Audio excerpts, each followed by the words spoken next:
People sign up for health care today. People in Oregon who believe they have enrolled are being met with this robocall. If you have not heard from us by December 23rd, it is unlikely your application can be processed for January 1st insurance coverage. Well, less than half of Oregon's 65,000 applications have gone through after mass problems plagued its online exchanges. Its glitches forcing thousands of people to sign up actually using pen and paper. Joining me now, our political panel on this. Julie Roginski is the former political advisor to Senator Frank Lautenberg and a Fox News contributor. And David Winston is the president of the Winston Group. Good afternoon to both of you. Great to see you. Hi, happy Monday. Good afternoon. Happy Monday. So, Julie, let me talk about just this one slice of the pie, because this is just Oregon. Now, granted, they had some of the biggest problems in their initial rollout. But how about this robocall? Now, if you signed up and you get this call and they're telling you, hey, you just go elsewhere. What is the so-called elsewhere? I don't know. It's kind of obscene to do a day or two before Christmas, right?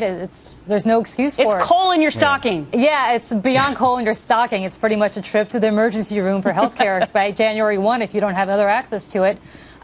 Look, I have not made excuses for the federal health care rollout. I won't make excuses for this. Obviously, these people should have had their act together by now. Places like California, Kentucky, New York State, for that matter, other states with state-based healthcare exchanges have done a much better job of getting their people signed up that want to sign up.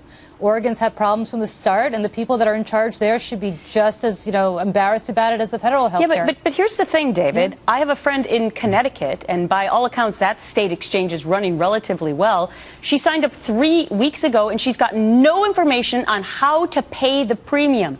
Today is December 23rd. People go away for Christmas and the New Year. So she will be covered on January 1st, or she won't. And then you times her by the thousands of other people who don't know. No, and what you're running into, what you're describing is just the problem that's existed here all across the board. Nobody has any sense of any real hard numbers.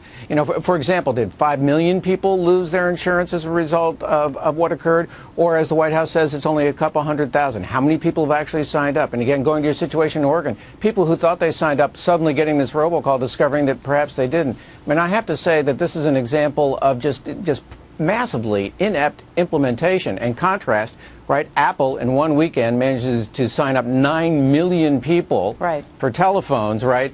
And these websites can't even figure out how to do 60,000. I mean, it's a real serious Well, the only problem. sad part of the story, the real sad part, is that healthcare is a lot more important than the iPhone, although some people might disagree with me on that. Talk to a teenager about that. I don't know. Yeah. Well, for people's future, I think that they would pick healthcare. But let me move on to this, because this is an even bigger question, Julie. Can President Obama recover from an indisputable rocky 2013? Yes or no? I hope so. I don't know. It depends on how 2014 looks for him. Look, I mean, even Senator Coburn of Oklahoma, who's a staunch opponent of Obamacare, said the health care exchanges will eventually work and they'll work well, so the Republicans need to take another tack. As for Obama, he needs to, look, there have been a lot of self-inflicted wounds, not the least of which has been this whole health care rollout, which has been a debacle, and for supporters like me, it has been an embarrassment, and obviously should be an embarrassment for him. So I would strongly urge him to get his people together, get his act together, and move on from this. Can he move on from this, David? Because in the polls, I mean, his numbers have gone down incredibly fast. Can he recover? He's at this really critical moment, okay? Because of the way his signature program has not worked, people are sort of reassessing other policies as well. And now what they're sort of getting to, before this, he was the solution to the miserable right track, wrong track, the sort of negative attitude that people had about the country. Now all of a sudden people are assessing maybe his policies are the cause of that.